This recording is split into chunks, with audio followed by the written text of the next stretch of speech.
नमस्कार दोस्तों, और आप सभी का एक नए वीडियो में बहुत बहुत स्वागत है। मेरा नाम है सोहित मिश्रा। ये जो आप मेरे पीछे देख रहे हैं ये शिवसेना भवन है।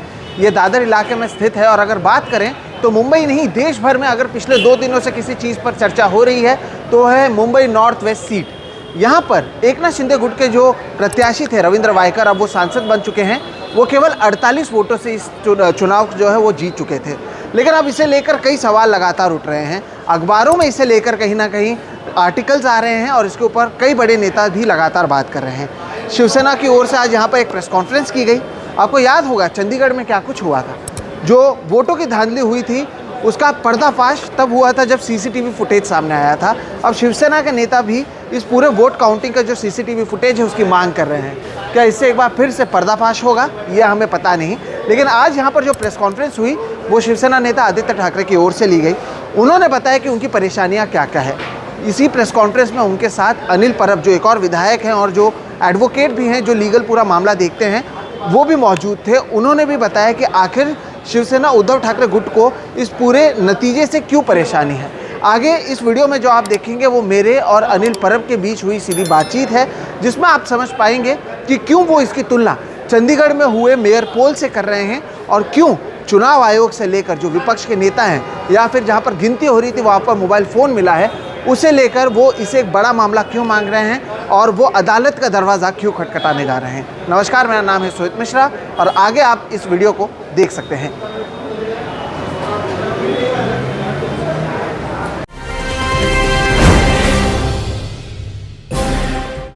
महाराष्ट्र सहित देश भर में अगर अभी किसी एक मुद्दे पर बात हो रही है तो वह है मुंबई नॉर्थ वेस्ट की एक सीट, जहां पर कांटे की टक्कर शिवसेना उद्धव बाला साहेब ठाकरे और शिवसेना एकनाथ शिंदे गुट के बीच में देखी गई। और 48 वोटों से जो प्रत्याशी एकनाथ शिंदे के गुट से थे वो जीत गए। हालांकि उसके बाद से ही लगातार कई मुद्दे उठ रहे हैं। आपने भी देखा होगा कि सोशल मीडिया में इसे लेकर जो खबरें सामने आई हैं उस पर चर्चा की जा रही है कि किस तरह से नियमों का उल्लंघन किया गया। इस सब के बीच जहां हम अभी मौजूद हैं, यह है शिवसेना भवन, मुंबई के दादर इलाके में है। और यहाँ पर एक प्रेस कॉन्फ्रेंस हुई है जिसमें बताया गया है कि अब अदालत का भी दरवाज़ा खटखटाया जाएगा। चुनाव आयोग से लेकर वह उस जहाँ पर काउंटिंग हो रही थी वहाँ पर फ़ोन इस्तेमाल करने का जो पूरा मामला है वो सामने आया है। और इस पर बात करने के लिए आज हमारे साथ विधायक अनिल परब मौजूद हैं।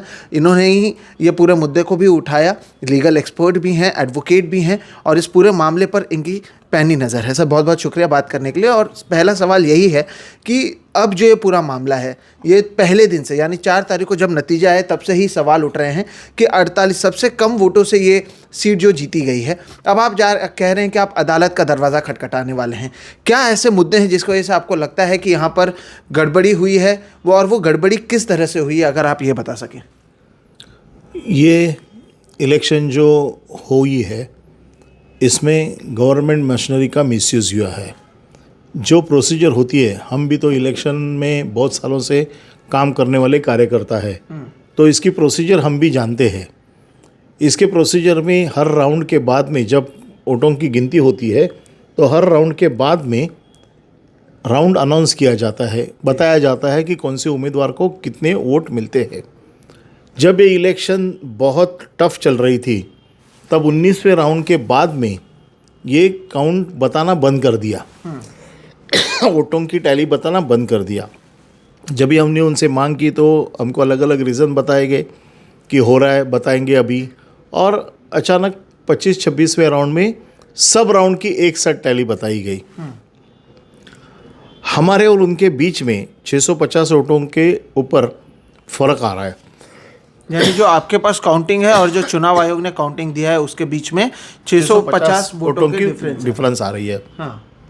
जनरली सिस्टम ऐसी होती है, जो 14 टेबल होते हैं एक असेंबली कॉन्स्टिट्यूंसी के और एक 15वां टेबल होता है।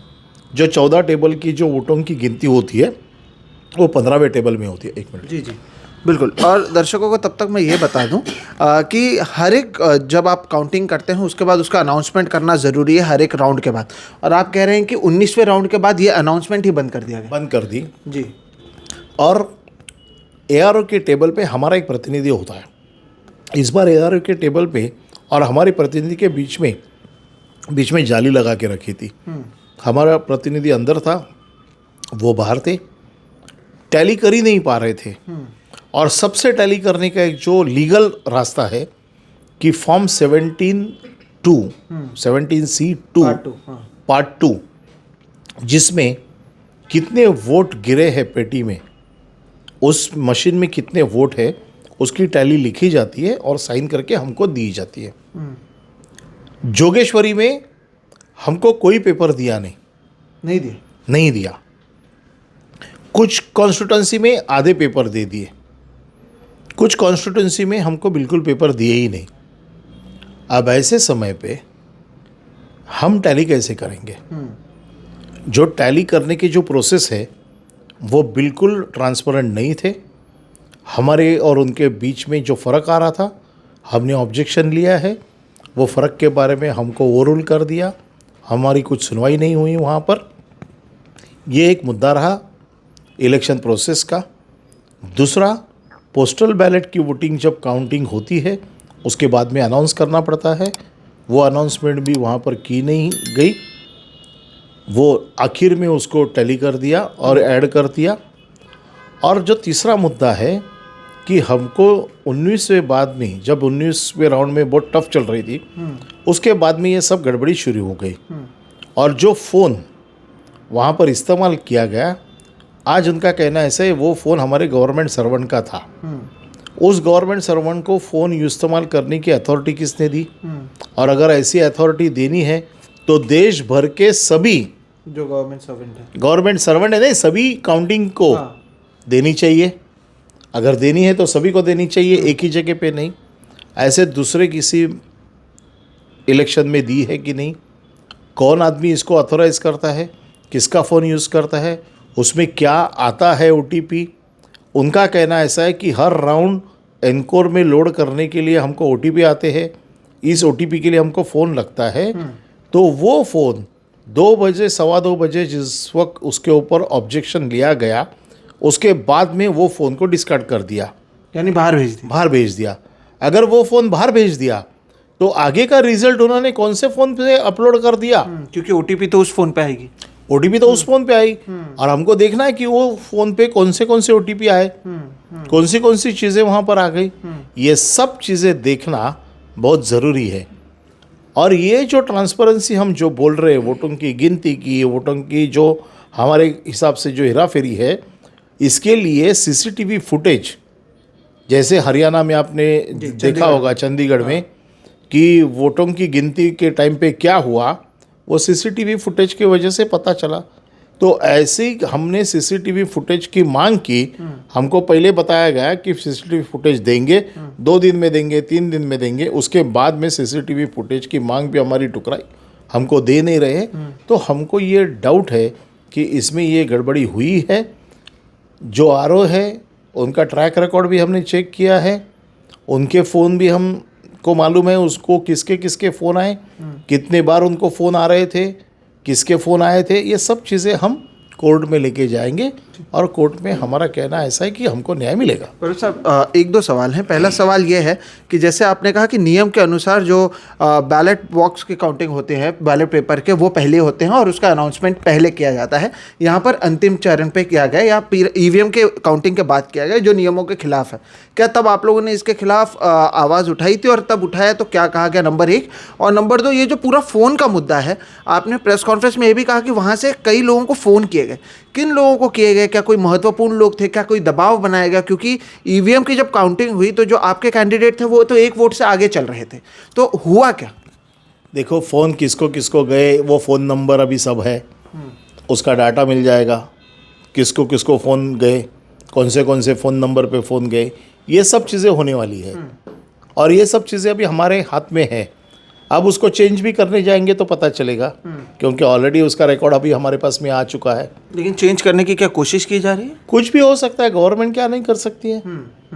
उनकी गवर्नमेंट है, वो लोग कुछ भी करने की कोशिश करेंगे। और ये क्या आप लोगों की जो शिकायत थी, तो वहाँ पर जो अधिकारी थे वो तो जब तक शिकायत का समाधान नहीं मिलता है तब तक आप आगे नहीं बढ़ सकते हैं, तो आप लोगों की शिकायत को क्या नज़रअंदाज किया? नेचुरल जस्टिस ऐसी होती है कि इलेक्शन के रिजल्ट डिक्लेयर करने से पहले इलेक्शन के RO जो होते हैं वो पूछते हैं कि मैं अब इलेक्शन रिजल्ट डिक्लेयर करने जा रहा हूँ, आपका कुछ ऑब्जेक्शन है तो बताओ। बिना पूछे उन्होंने रिज़ल्ट डिक्लेयर कर दिया। जब डिक्लेयर करने के लिए उन्होंने शुरू किया तब हमारे इलेक्शन एजेंट ने वहाँ पर ऑब्जेक्शन लिया कि मेरा ऑब्जेक्शन है।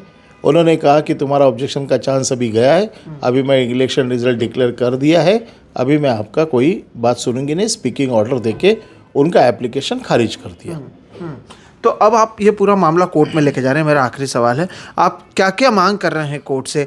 और एक महत्वपूर्ण बात जो आपने कही कि हमने चंडीगढ़ में देख चुके हैं कि सीसीटीवी फुटेज आने के बाद पता चलता है कि चुनाव को किस तरह से बदला जा सकता है, नतीजों को बदला जा सकता है। कोर्ट में आप जाने के लिए जो प्रक्रिया है वो यहीं पर शुरू है, लगातार आप लोग कर रहे हैं। क्या कुछ मांग करने वाले हैं अदालत के सामने से? और क्या आपको लगता है कि वहाँ पर रिकाउंटिंग होनी चाहिए, री इलेक्शन होना चाहिए, क्या होना चाहिए? देखो, हमारे जो मुद्दे हैं हम कोर्ट के सामने रखेंगे। अभी हमारी सब वकीलों से बातचीत चल रही है, पिटीशन फाइनल स्टेज पे है। उसमें डिसीजन होगा कि एग्जैक्टली हमको क्या करना है, कौन सी मांग करनी है। वो हमारी वकीलों से बात होने के बाद ही हम फाइनल डिसीजन पे आ जाएंगे। बिल्कुल। तो जैसे कि दोस्तों यहाँ पर समझाया भी गया हर एक चीज़ को कि किस तरह से नियमों का उल्लंघन किया गया। पहले जो बैलेट बॉक्स या जो बैलेट पेपर की गिनती है उसका ऐलान नहीं करना, फिर जब वहाँ पर इनके प्रतिनिधि कहते भी हैं कि नहीं मुझे ऑब्जेक्शन है, उसके बारे में भी उसको नज़रअंदाज करना। हर एक राउंड के बाद जब आपको बताना पड़ता है कि कितनी गिनती हुई है, तो 19वें राउंड से लेकर 26वें राउंड तक की गिनती नहीं बताई गई और ऐन मौके पर अंत में इसे बताया गया, जिसकी वजह से जो टैली है, यानी हर किसी के पास 17 सी फॉर्म होता है जिस पर पता चलता है कितने वोट्स पड़े हैं, तो 650 वोट्स का अंतर पड़ रहा है। उसके ऊपर कुछ नहीं कहा गया। सीसीटीवी फुटेज मांगा गया तो पहले कहा गया कि हम देते हैं, अब कह रहे हैं कि हम जब तक अदालत की ओर से निर्णय नहीं आता हम नहीं देंगे। तो ये पूरा मामला जो है वो लगातार जारी है। इस पर देश भर में चर्चा शुरू है और इससे कहीं ना कहीं चुनाव आयोग की विश्वसनीयता पर भी सवाल उठ रहे हैं। यहाँ पर भी जिस तरह से कहा गया कि जो अधिकारी हैं उनके अगर आप इतिहास को निकालें तो भी पता चल जाएगा कि उनके ऊपर भी कई आरोप इससे पहले लगे हुए हैं। यानी ये मामला संगीन है और इस पूरे प्रेस कॉन्फ्रेंस में अनिल परब जी और साथ ही साथ आदित्य ठाकरे ने यही मुद्दे को उठाया और कहा कि अगर फ्री एंड फेयर ये चुनाव होते तो जो भारतीय जनता पार्टी 240 सीट ला पाई है वो भी शायद वो नहीं ला पाती और यहाँ पर सत्ता में इंडिया गठबंधन मौजूद होती। अब ये देखना महत्वपूर्ण होगा कि जब इनकी ओर से पूरी तरीके से पिटीशन लाया जाएगा उसमें क्या कुछ सामने आता है, क्या मांगे की जाती है और अदालत में इसके ऊपर क्या निर्णय लिया जाएगा, ये देखना महत्वपूर्ण होगा। बहुत बहुत शुक्रिया सर, आपने बातचीत की और हमारे दर्शकों को आराम से पूरी तरीके से समझाया कि ये पूरा मामला क्या है और इसके वजह से ये मामला कितना गंभीर है और इसे लेकर ये कोर्ट में जाया जा रहा है। फिलहाल इस वीडियो में इतना ही, हमें दीजिए इजाज़त। नमस्कार।